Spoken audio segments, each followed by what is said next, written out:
October 3, 1858. Low country marshland near the border of Georgia and South Carolina. The air was heavy with salt and decay, and the tide had begun to retreat from the reeds when the first body was discovered. He was found face down in shallow water, boots missing, throat cut with precise efficiency. By nightfall, 2 more men would be located within a mile radius, each armed, each experienced in tracking fugitives, and each very clearly hunted.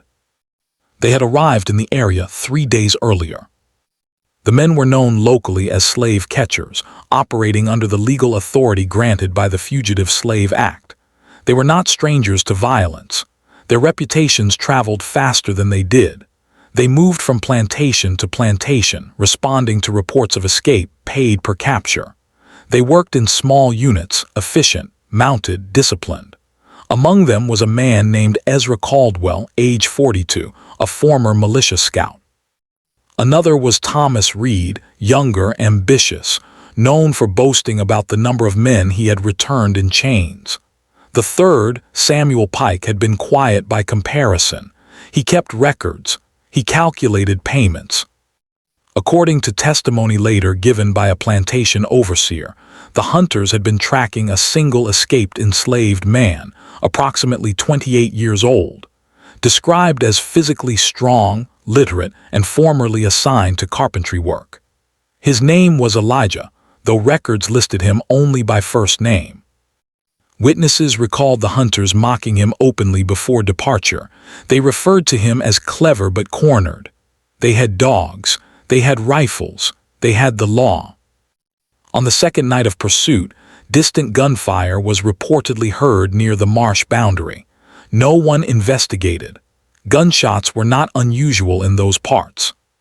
When Caldwell's body was found, initial assumptions suggested resistance from the fugitive, but the positioning raised questions. Caldwell's weapon was missing. Reed was located further inland, his horse gone, rope burns visible around his wrists. Pike was discovered last, partially concealed beneath brush, not robbed, not mutilated, but deliberately placed. The local sheriff's report described the scene as methodical. What unsettled authorities most was not the violence itself, but the reversal of control. These were men accustomed to pursuit. Their deaths indicated planning, awareness, patience. Tracks near the marsh showed signs of deliberate misdirection. Boot impressions overlapped in careful patterns. At least one set of prints suggested the fugitive had doubled back repeatedly, possibly studying his tracker's formation. By October 6th, word had spread. Patrol groups were formed. Armed volunteers searched the swamps for days. They found fragments of cloth believed to belong to Elijah. They found remains of a small fire built in a pit to conceal smoke. They found evidence of elevated observation points in trees, branches bent in ways that suggested someone had been watching from above. They did not find him. A surviving member of a neighboring search party later stated that Caldwell's knife wounds were too precise to be accidental. The cut was clean, horizontal, delivered from behind. Reed's rope burns implied restraint prior to death. Pike's placement suggested a message, though none was written. It was after the coroner's preliminary findings that quiet concern began circulating among plantation owners. These hunters had underestimated their target. They had mocked him publicly before departure. That detail would repeat itself in whispers. If you appreciate detailed investigations like this, you're watching Grave Files. Subscribe and join us for more real case deep dives. The official narrative labeled Elijah as extremely dangerous. Yet private correspondence between local officials hinted at something more troubling. One letter described the fugitive as strategically aware. Another noted that dogs had lost his scent multiple times near water crossings, an uncommon skill. Interviews with enslaved individuals on nearby properties yielded little. Most claimed ignorance. A few quietly admitted Elijah had been known to read discarded newspapers. He repaired tools. He listened more than he spoke. There were rumors he had once worked near a shipping dock and understood basic navigation. The deeper investigation revealed contradictions in the hunters' final reported movements. Caldwell's last known sighting placed him 2 miles west of where his body was found. Reed's horse was later discovered tethered intentionally in an abandoned clearing, suggesting someone had knowledge of animal handling. Some theorized outside assistance, perhaps free black dockworkers, perhaps abolitionist contacts, but no evidence confirmed collaboration.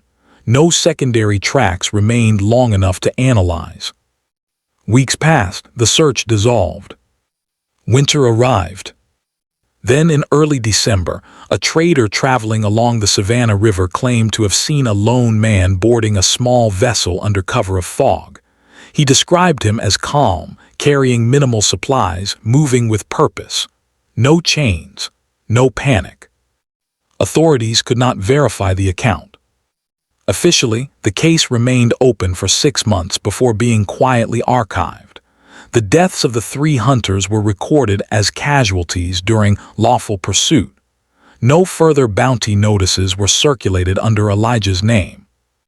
What remains today are fragments, coroner sketches, sheriff notes, a plantation ledger marking the loss of property on October 1st, 3 graves aligned near a rural churchyard, and one unanswered detail. The hunters had laughed when they began the chase. By the time their bodies were found, the pattern of events suggested something far more deliberate than desperation.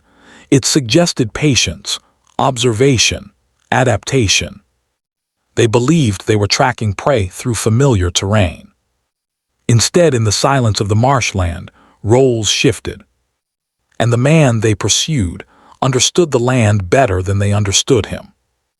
Whether Elijah escaped north, boarded a ship, or vanished permanently into the wetlands is not recorded.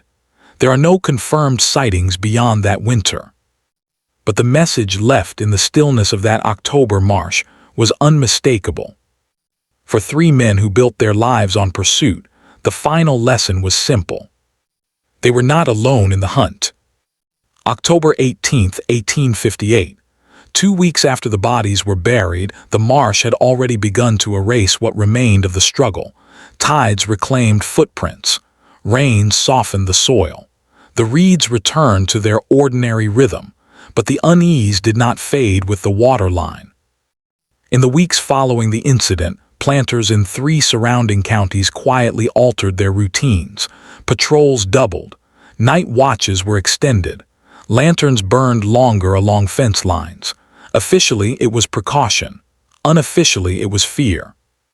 The deaths of Caldwell, Reed, and Pike had disrupted something larger than a single manhunt. These were not inexperienced pursuers. Caldwell had tracked deserters during militia service. Reed prided himself on speed and intimidation. Pike kept notes that were later recovered from his saddlebags. Those notes became central to the investigation. Pike's ledger, water-damaged but partially legible, listed distances covered each day. It recorded dog fatigue levels.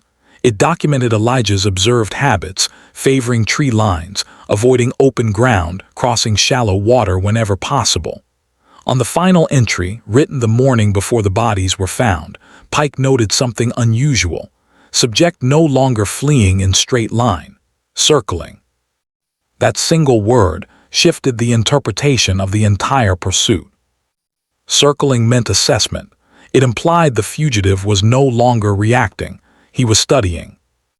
Sheriff Alden Morris, tasked with consolidating reports, interviewed 2 freed black laborers who worked near the docks 15 miles south.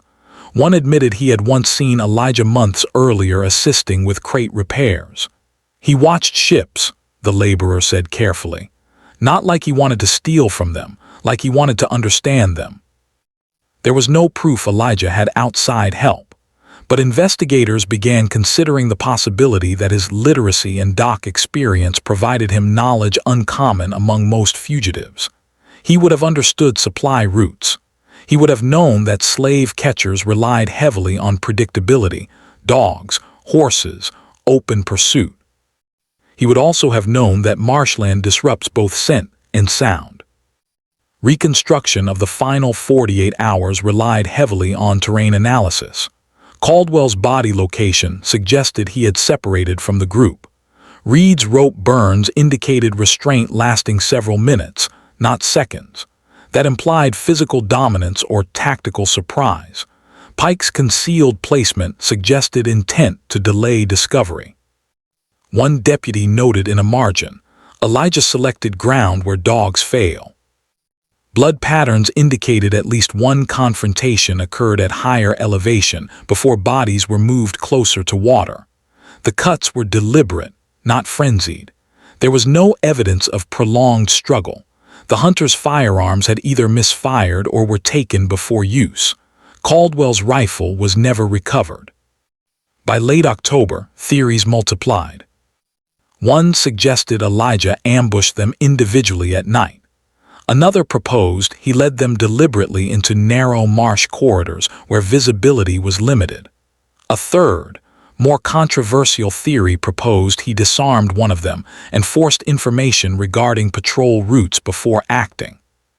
Sheriff Morris dismissed speculation publicly. Privately, his correspondence reveals concern that Elijah demonstrated knowledge of tracking techniques normally reserved for trained scouts. He anticipated flanking, Morris wrote. He understood rotation. Rotation referred to how pursuers switch lead positions to prevent fatigue. For a fugitive to recognize that pattern meant prolonged observation. An overlooked detail emerged from Pike's notes. On the first day of pursuit, Elijah's stride length suggested exhaustion. By the third day, his pace had stabilized. That change implied rest periods undetected by trackers. It also implied concealed shelter. Search parties later identified a hollowed cypress trunk elevated slightly above waterline. Inside were remnants of dried moss arranged for insulation. The cavity would have been invisible unless approached from specific angle. From that vantage point, one could observe the narrow path hunters used repeatedly. It was not a hiding place built in panic. It was prepared. How long Elijah anticipated escape remains unknown. Some enslaved workers quietly reported that he had been mapping terrain mentally for years while transporting lumber. One described him pausing during deliveries to examine tree density or water flow. These statements were never formally recorded, but they circulated among those listening closely. By November, plantation owners began framing the incident differently. Instead of discussing Elijah's possible intelligence, they emphasized unpredictability. They labeled him unstable, violent. This shift redirected focus from tactical embarrassment to moral justification. But among lawmen, doubt persisted. Caldwell's final wound suggested he never saw the attack coming. Reed's restraint implied psychological control.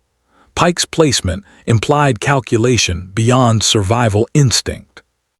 If Elijah acted alone, he demonstrated composure under extreme pressure.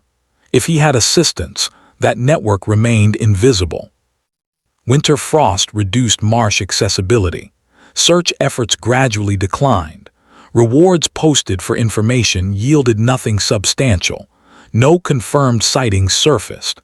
The trader's fog-bound account along the river remained unverified.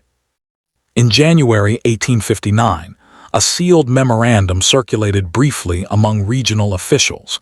It warned of increasing fugitive coordination. The document cited the Marsh incident as example of potential escalation, yet no additional coordinated cases were recorded in that region during that season. Silence followed. Years later, during Reconstruction, one elderly resident recalled hearing an old spiritual sung differently after 1858, slower, quieter. He claimed the lyrics referenced water that turns the hunter blind.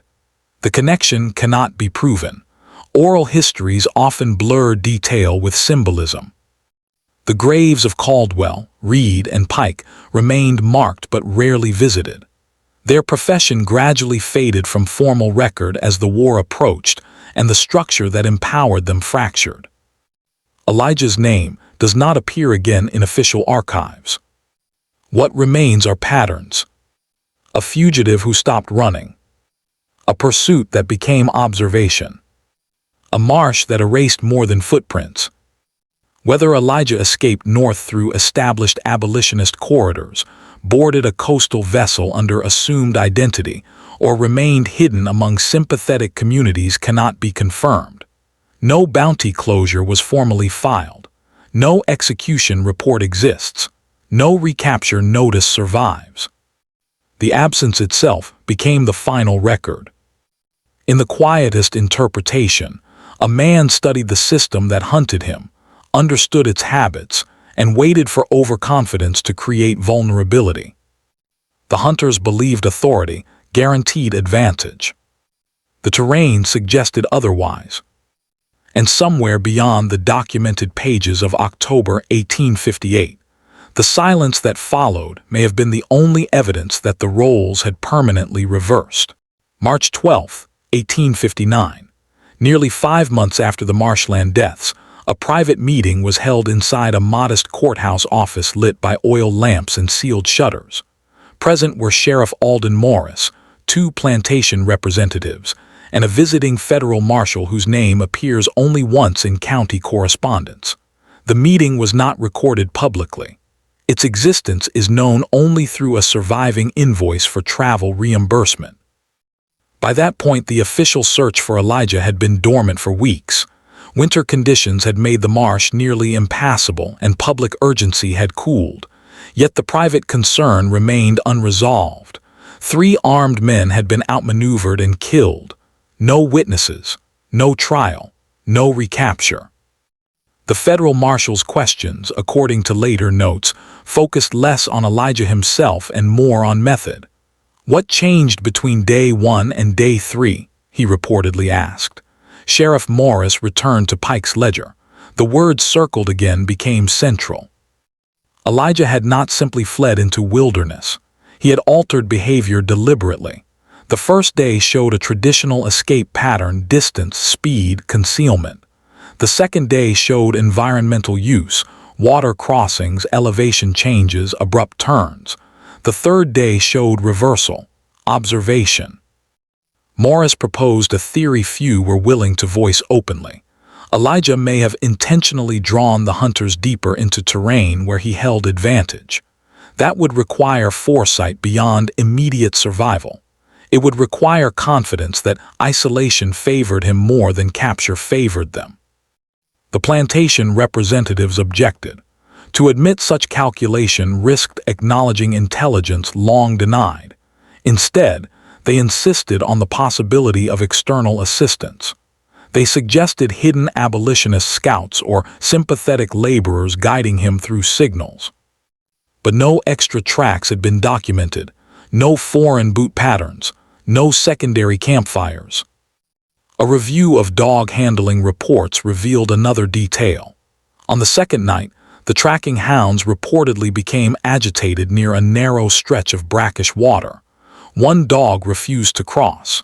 Handlers interpreted it as scent confusion, but a deputy later speculated the animal may have detected human presence nearby, elevated, stationary, waiting. Elevation remained a consistent theme. Examination of tree bark in the area showed faint scoring consistent with climbing spikes or carved footholds. The marks were subtle, weathered, nearly missed. From those heights, a person could monitor approach routes while remaining invisible from below. The marshal requested ballistic review. Caldwell's missing rifle was never recovered, but powder residue found near Reed's body suggested a single discharge, not matching the hunter's known firing sequence. It implied Elijah may have acquired and used a firearm briefly. If so, he learned quickly. In April 1859, rumors surfaced of a man traveling north along inland waterways under the name Eli Turner. The description was incomplete: medium build, deliberate speech, avoided prolonged eye contact. A dockworker in Charleston later claimed the man asked about ships bound for Philadelphia.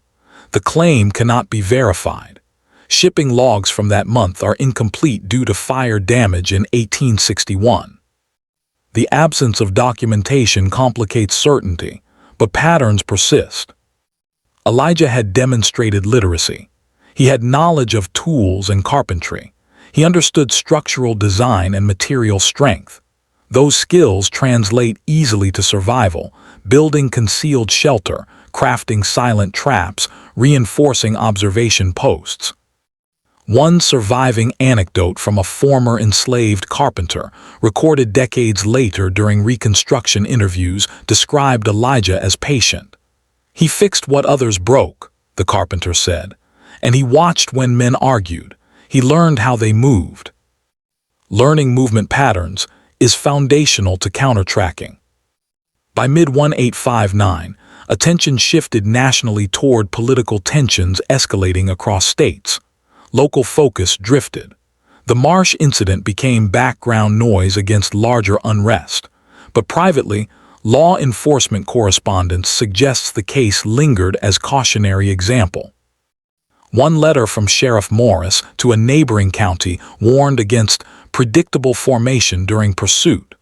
Another recommended night rotation irregularity. These were tactical adjustments derived directly from the failure. Elijah's escape altered procedure. That alone indicates impact beyond a single act. Years later, after the Civil War began in 1861, the courthouse where early reports were stored suffered partial archival damage.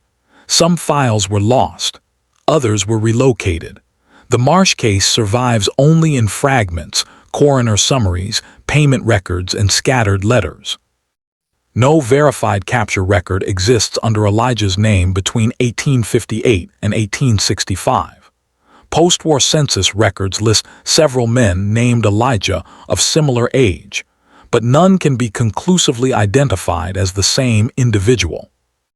One speculative theory suggests he joined Union lines once conflict began, possibly serving as scout or laborer for advancing forces familiar with swamp terrain. Another suggests he integrated quietly into a free black community in the North, abandoning his former identity entirely. There is no proof. What remains undeniable is the transformation within those 3 days in October. The hunters' confidence at departure contrasted sharply with the precision of their deaths. Mockery at the outset gave way to methodical silence. Psychologically, reversal of dominance often destabilizes structured systems. In this case, plantation communities responded not by acknowledging vulnerability, but by reinforcing control measures. Yet control born of fear tends to tighten unevenly. In private journals discovered years later, one plantation overseer admitted unease not because Elijah escaped, but because he waited. Waiting implies choice. Choice implies autonomy. Autonomy challenges hierarchy. The marshland has since changed. Development altered water flow. Tree lines shifted. The hollowed cypress trunk no longer stands, but the investigative record preserves enough to reconstruct intention, if not final destination.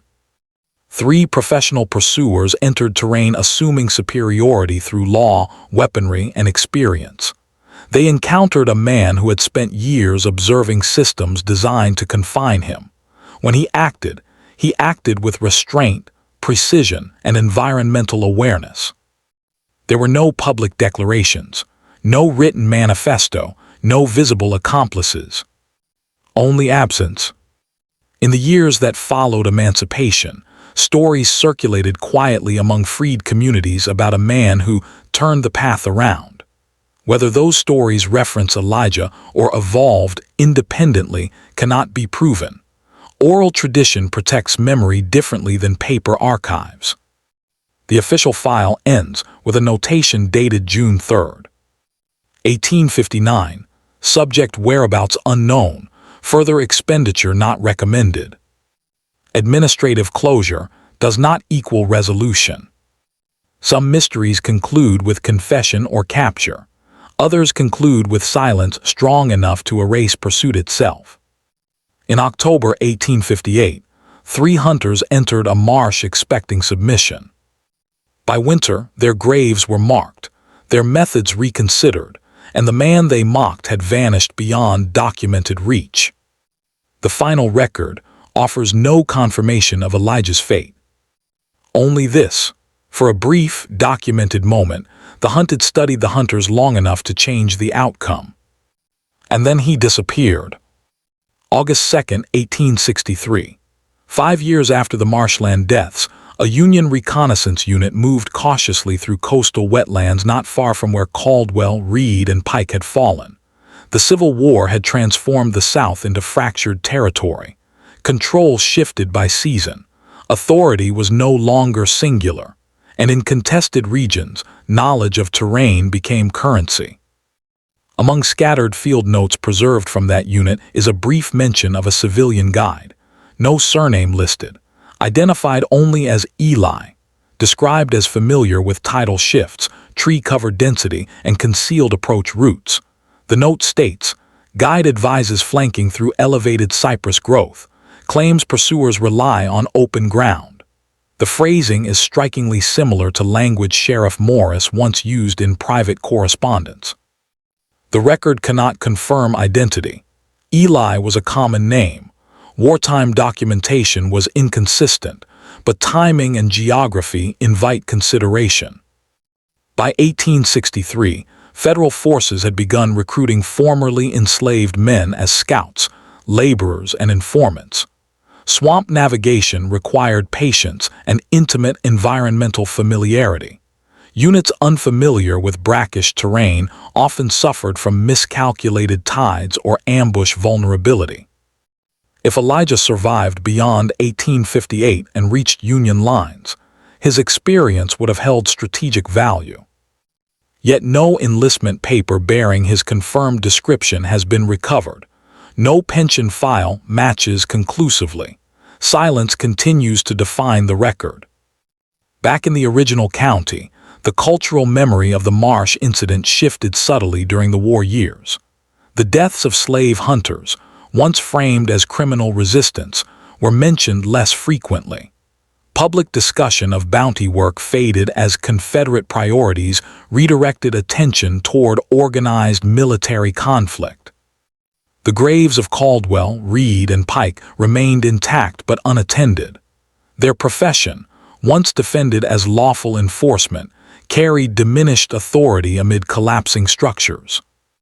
After emancipation in 1865, formerly enslaved communities began documenting oral histories. Within several narratives collected decades later, one recurring motif appears: a man who watched from the trees and waited until they grew careless. The stories vary in detail. Some place him in different counties. Others alter the number of hunters involved. But the core reversal remains consistent. He stopped running. He studied. He chose his ground. Historians caution against merging folklore with fact. Oral transmission reshapes events, compresses timelines, amplifies symbolism. But consistent patterns across independent accounts suggest a foundational event strong enough to endure. In 1871, Sheriff Morris, retired by then, gave a brief interview to a regional newspaper reflecting on pre-war cases. When asked about the Marsh deaths, he responded carefully, "We misjudged the man, that much I will say." He declined further elaboration. Misjudgment carries weight. It implies error not only in tactics but in perception. Elijah's literacy, carpentry skill, and dock familiarity suggest exposure to information networks beyond plantation oversight. He repaired crates that traveled across states. He overheard shipping schedules. He observed the rhythm of men who believed observation flowed in one direction. Systems of control depend heavily on assumed intellectual hierarchy. The Marsh incident disrupted that assumption. Later land surveys conducted in the 1880s revealed remnants of older tree modifications deep within preserved wetland sections. Notches consistent with climbing footholds remained visible in at least 2 locations. By then, decades had passed. Weather and growth had blurred precision, but surveyors noted the unusual patterning. Whether those markings predated 1858 or were connected to it cannot be confirmed. Still, they align with early investigative observations of elevated vantage points. A final surviving piece of evidence rests in Pike's partially preserved ledger, archived privately until rediscovered in the early 20th century. The word circled remains faint but legible. Analysts who examined the document noted increasing frustration in Pike's final entries. His handwriting shifts from steady block script to hurried strokes. Distance estimates become less precise. Dog performance notes grow inconsistent. Pursuers were losing certainty. Confidence erodes first in small ways. Misread tracks, delayed reaction, fatigue miscalculated. Elijah's adaptation may have capitalized on that erosion rather than brute confrontation alone. The reversal was not chaotic, it was incremental. When Caldwell separated from formation, it likely felt routine. When Reed advanced ahead with rope prepared, he likely believed proximity guaranteed control. When Pike paused to document patterns, he likely believed documentation equaled mastery. But the marsh offered limited visibility. Sound travels unpredictably over water, footing shifts without warning. In that environment, patience outweighs aggression. No celebratory record of Elijah exists. No signed statement, no preserved diary. If he survived into freedom, he did so without leaving direct testimony tied to his former identity. That absence may have been deliberate. Reinvention often requires silence. Records after 1865 show several carpenters named Elijah appearing in northern coastal cities: Baltimore, Philadelphia, New York. Census ages align loosely. Skilled descriptions match broadly, but definitive identification remains impossible due to inconsistent surnames and incomplete birth records. Some researchers argue the lack of recapture notice itself indicates successful escape northward before tighter wartime blockades. Others suggest he remained in southern marsh communities protected by informal networks that rarely generated written documentation. Either scenario reinforces the same conclusion. The system that hunted him never documented his end. And systems rarely forget when they are outmaneuvered. By the early 20th century, the Marsh incident had faded from mainstream local memory, overshadowed by war narratives and economic reconstruction. Yet in private genealogical research, descendants of Caldwell and Reed occasionally encountered references to an ambush by fugitive. Details were sparse, language cautious.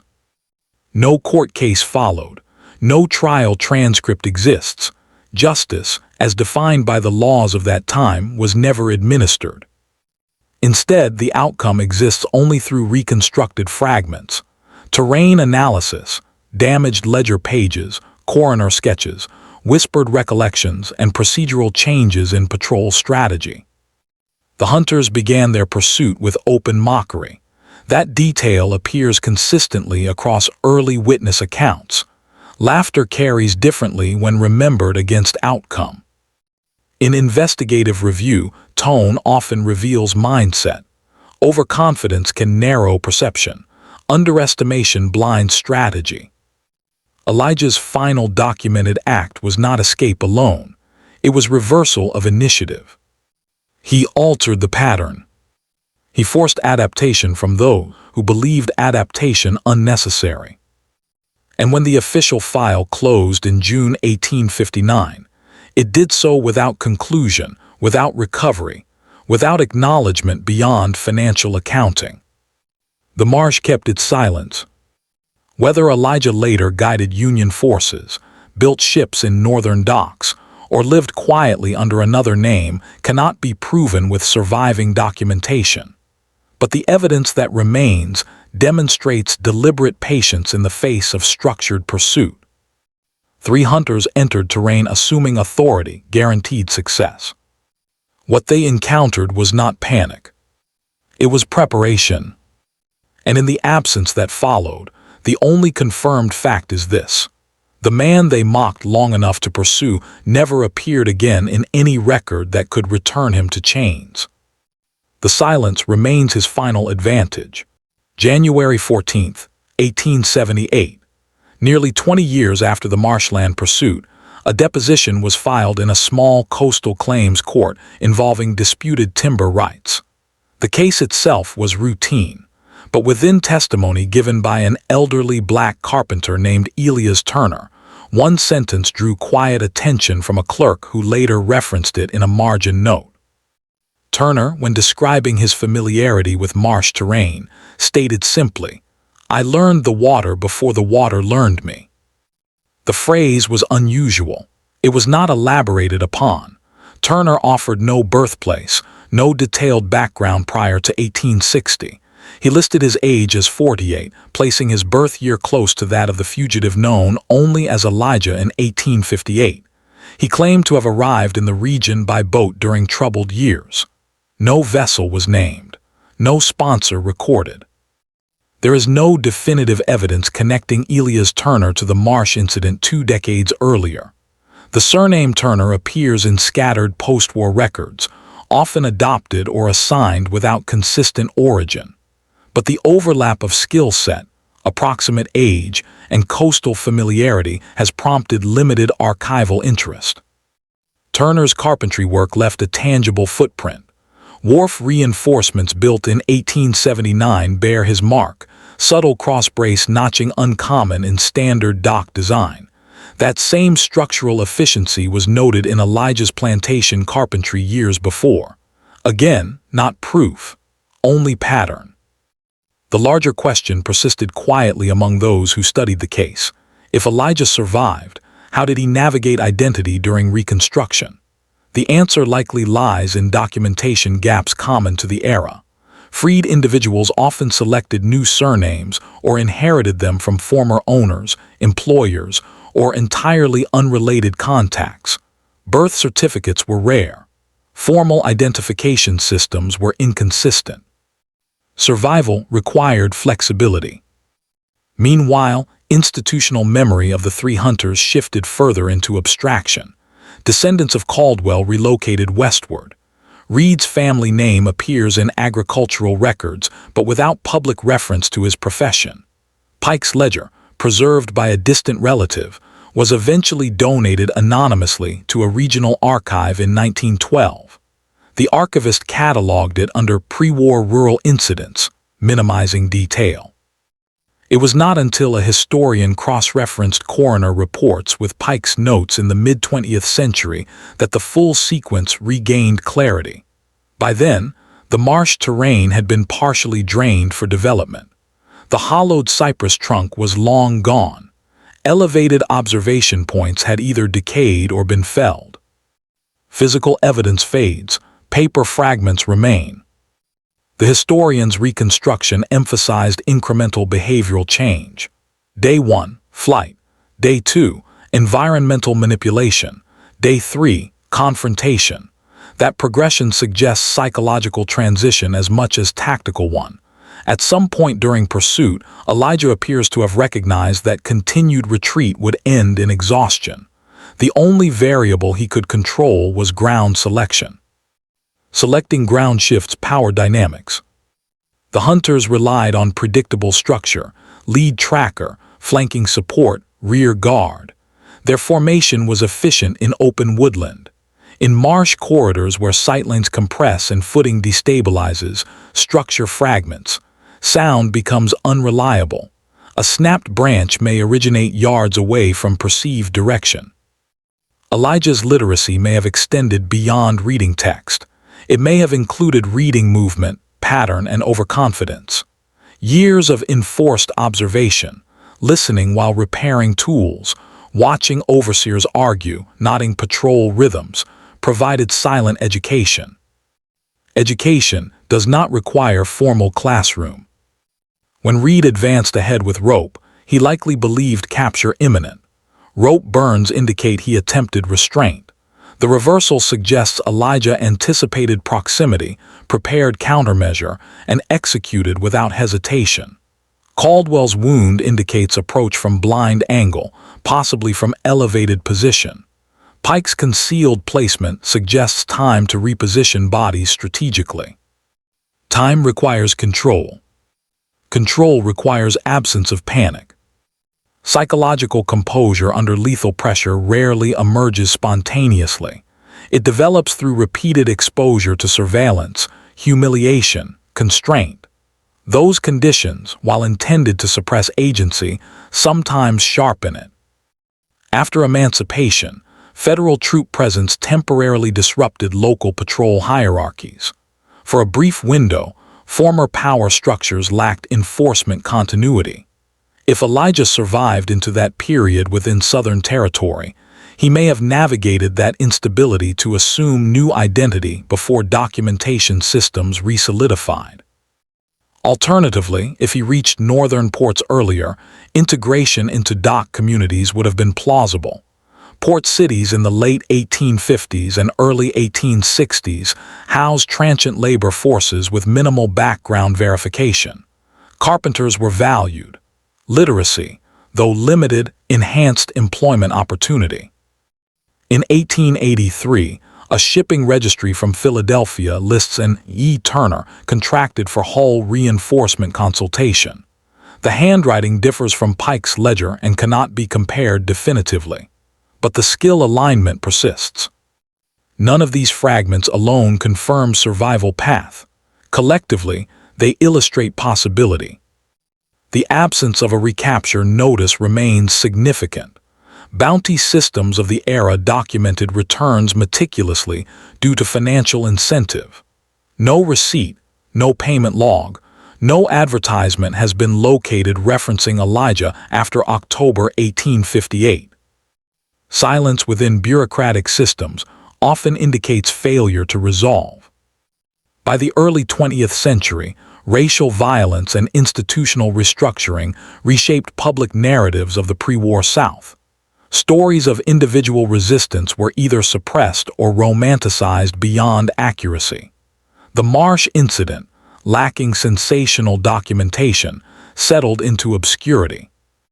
Yet investigative review reveals something precise rather than romantic. There was no broad uprising, no dramatic last stand, no public declaration. There was calculated adaptation within a confined time frame. 3 professional pursuers entered terrain assuming linear advantage. The pursued individual altered trajectory, disrupted predictability, and exploited environmental asymmetry. As decades passed, the lesson embedded within the event became less about individual names and more about structural vulnerability. Systems built on assumed intellectual dominance are prone to collapse when that assumption fails. Elijah's documented life prior to October 1858 reflects constrained existence, property ledger entry, assigned trade, monitored movement. His documented absence after that month reflects something else entirely. Autonomy rarely leaves tidy paper trails. In 1904, a coastal elder interviewed for a regional oral history project recounted a phrase passed down from his grandfather: "Don't chase a man who's already studying you." The interviewer dismissed it as proverb, but proverbs often originate in specific memory before generalizing into caution. The marsh itself continues to shift. Tides alter shoreline. Development encroaches.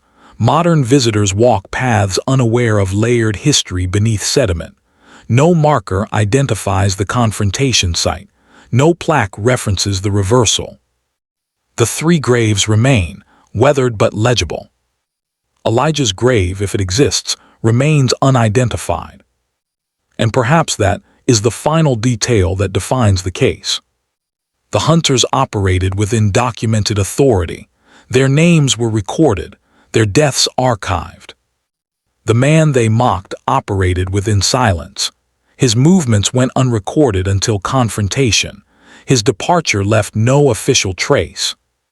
Yet for 3 days in October 1858, control inverted long enough to alter procedure, unsettle hierarchy, and create a record defined primarily by absence. No dramatic epilogue confirms his later years. No confession clarifies motive beyond survival. Only reconstructed sequence, cautious speculation, and consistent pattern. He observed. He adapted. He selected ground. And when the pursuit collapsed, he moved beyond the reach of those who believed they understood him. The file never reopened. The silence remained intact. And in that silence, the reversal endures. April 7, 1889. 31 years had passed since the marshland pursuit, and the landscape had changed in ways both subtle and permanent. Tidal channels had shifted. Cypress groves had thickened. Land reclamation projects altered water flow, creating pockets of high ground where there had been none. Yet for those familiar with the original topography, echoes of the 1858 events could still be traced in the curves of marsh paths and the subtle depressions in mud where men, or their prey, had moved. By this time, the narrative of the three hunters had faded almost entirely from public consciousness. Local newspapers rarely mentioned the names Caldwell, Reed, or Pike. Official reports had long been archived or destroyed. Yet privately, descendants and older residents occasionally referenced the incident, though always cautiously. There was a shared understanding that the marsh had claimed more than bodies. It had claimed certainty. Historical reconstruction relies heavily on fragments. Pike's ledger, preserved in part through family custody, remained a central source. Careful analysis of entries shows a pattern previously overlooked. Not only did Elijah change direction, adapt to the hunters' movements and exploit terrain, but he also appears to have orchestrated decoy traces, subtle footprints that led away from likely escape routes, scattered items meant to misdirect, even temporary concealment of his own supplies in elevated hollows. These were not acts of desperation, they were acts of foresight. Oral histories preserved among freed communities in the surrounding counties reinforced the same motif: a man who watched, waited, and moved when they were blind. These stories, while uncorroborated by paper records, display remarkable consistency in core details. He was observant. He was deliberate. He used knowledge of natural patterns, tides, wind, animal tracks, to manipulate perception. He did not merely hide. He controlled the environment in ways subtle enough to evade all contemporary tracking methods. By the late 1880s, researchers attempting to map the original events noted remaining physical evidence: elevated tree notches indicating repeated climbing, slight depressions suggesting hidden footpaths, scattered remnants of old fires partially preserved in sheltered mud pits. Though weathered, these elements correspond closely with Pike's ledger notes regarding Day 3 of pursuit. From these data points, one could reasonably reconstruct a tactical strategy employed by Elijah: observation from height, misdirection on the ground, and selective confrontation only when advantageous. Skillful reconstruction of these movements also implies extraordinary patience and discipline. Elijah's prior occupation as a carpenter would have developed spatial awareness, structural understanding, and manual precision. His exposure to dock work would have given him insight into patterns of human movement, schedules, and routines. These combined skills allowed him to exploit the hunters' own assumptions against them. They were trained to track, to pursue, to anticipate escape patterns. But they were unprepared for deliberate counter-strategy informed by prolonged observation. It is in these details, the intersection of environmental manipulation, learned skill, and psychological composure, that the case assumes modern significance. The marsh did not merely hide Elijah, it amplified his tactical advantage. The hunters, despite years of experience, were removed from the natural rhythms of terrain they attempted to dominate. Their methods, efficient in other contexts, failed in this one because they assumed familiarity granted mastery. That assumption was proven false. By 1890, local oral histories recount brief sightings of a man fitting Elijah's description in towns along the South Carolina and Georgia coasts. Observers described him as quiet, methodical, and self-sufficient, traits consistent with prior analysis. There is no verification, no record of capture or employment, only anecdotal accounts filtered through decades of memory. Yet these accounts reinforce an important point. The man's survival strategy depended not on confrontation, but on adaptation, discretion, and continued observation of social patterns. The larger historical implication is clear. The Marsh incident illustrates a rare reversal of perceived hierarchy in a system designed to enforce control. The hunters relied on authority, weaponry, and precedent. Elijah relied on patience, observation, and terrain mastery. The outcome, 3 deaths, 1 disappearance, demonstrates the fragility of systems when overconfidence intersects with unrecognized skill. Throughout the following decades, studies of pre-war and wartime pursuit cases often reference the Marsh as an example of strategic adaptation, though rarely by name.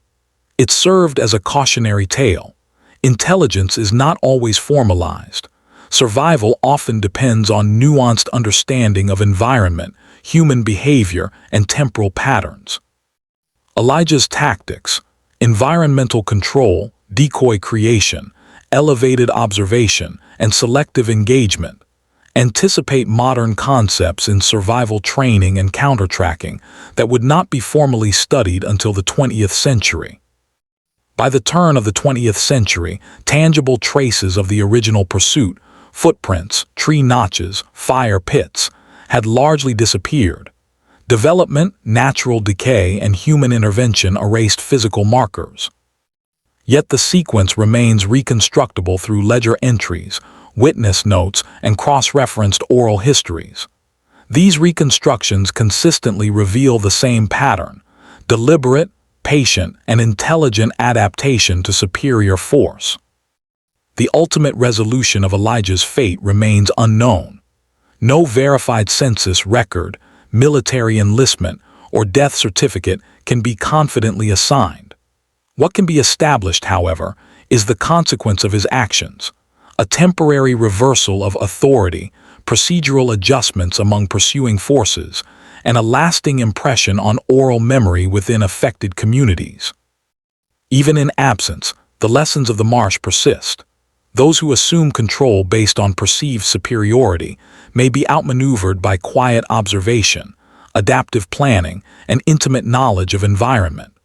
The man who was mocked, underestimated, and pursued demonstrated a mastery that left no formal trace, except for the enduring lesson embedded in a Marsh that witnessed the reversal of roles. The Marsh, the ledger, the oral histories, and the silent graves together tell a story not of heroism or dramatized rebellion, but of patience, perception, and survival, a record defined as much by absence as by action. October 5, 1898. 40 years had passed since the marshland pursuit, and the region had undergone transformation that mirrored the passage of time. Railways cut through former swampland. Roads replaced tidal paths. New settlements encroached upon the edges of what remained wild. Yet beneath the veneer of development, the memory of what had occurred lingered in quiet ways, in subtle land contours, in the alignment of old graves, and in stories passed down through generations of those who had witnessed or heard of the events. By this time, nearly all first-hand witnesses had died. Sheriff Alden Morris had long since passed, leaving only sparse correspondence and faint recollections in local records. Plantation owners were gone, their authority dismantled by war and the emancipation of enslaved populations. The marsh itself had become less of a barrier and more of a historical footnote, except to those who knew how carefully it could conceal movement, how easily it could hide intention.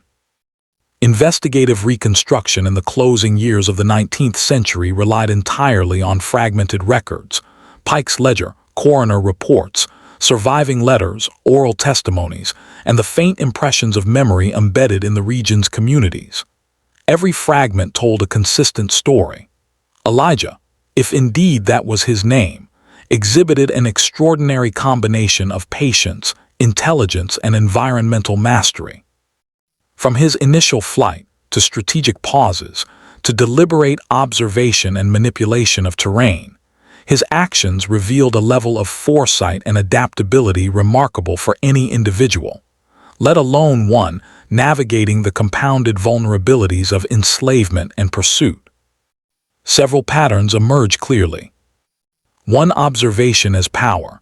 Elijah did not act impulsively. He studied his pursuers, learned their routines, and exploited their assumptions about authority and linear pursuit. Every misstep by Caldwell, Reed, and Pike was a response to his calculation. 2. Control of environment. From elevated vantage points in cypress trees to concealed fires and decoy tracks, Elijah transformed the marsh into a tool, using natural features to misdirect, obscure, and dominate perception without direct confrontation. 3. Psychological mastery. The hunter's overconfidence, cultivated by experience and social authority, became a liability. Elijah's patience ensured that they underestimated him until it was too late, demonstrating how psychological acuity can rival physical power in life-and-death scenarios. 4. Disappearance and reinvention. The absence of a verified record beyond 1858 suggests deliberate reinvention. Whether he integrated into northern port cities, joined Union efforts during the Civil War, or remained in the South under a new identity, his survival depended on erasure as much as action. 5. Legacy beyond documentation. The Marsh incident influenced procedural changes, subtly altered patrol methods, and became a cautionary tale preserved in oral histories. Even without a formal conclusion, the event demonstrates the enduring effect of tactical innovation and environmental literacy on institutional behavior. Final reflections must acknowledge both the known and the unknowable. The 3 hunters entered the marsh with confidence in law, weapons, and precedent. They left behind graves and administrative records, but the man they pursued left behind absence, a testament to deliberate, calculated survival. This absence itself is part of the record, a quiet reversal of expectation that outlived the lives and authority of those who believed they controlled him. What ultimately defines this case is not merely the outcome, but the methodology. Elijah's story, fragmented as it is, serves as a rare documented instance in which patience, observation, and environmental mastery were sufficient to overcome structurally superior forces. He was never caught, never documented beyond traces, yet his actions reshaped behavior, altered local systems, and left a legacy preserved in ledger pages, tree scars, oral memory, and cautious whispers. The marsh, in the end, remains both stage and witness. It absorbed the pursuit, concealed the strategist, and preserved a reversal that official files could not. No trial, no confession, no capture exists to close the story. Only reconstructed fragments and careful investigation reveal the outline of what transpired. In the quiet reflection of over 40 years, the essential truth emerges. The hunted became the master of his environment. The hunters became the observed. Authority, confidence, and preparation proved insufficient when measured against knowledge, patience, and the deliberate choice of ground. And in that reversal, the story endures, not as legend, not as folklore, but as a precise, if incomplete, case study in survival, strategy, and the limits of assumption. The marsh claimed certainty, leaving only absence and the enduring lesson that intelligence, observation, and patience can invert the very roles that society presumes permanent. The file remains closed. The graves endure. The marsh persists. And the man who was mocked long ago continues, in absence, to define the terms of pursuit and evasion for generations of historians, storytellers, and investigators who dare to examine the spaces where law, terrain, and human cunning intersect.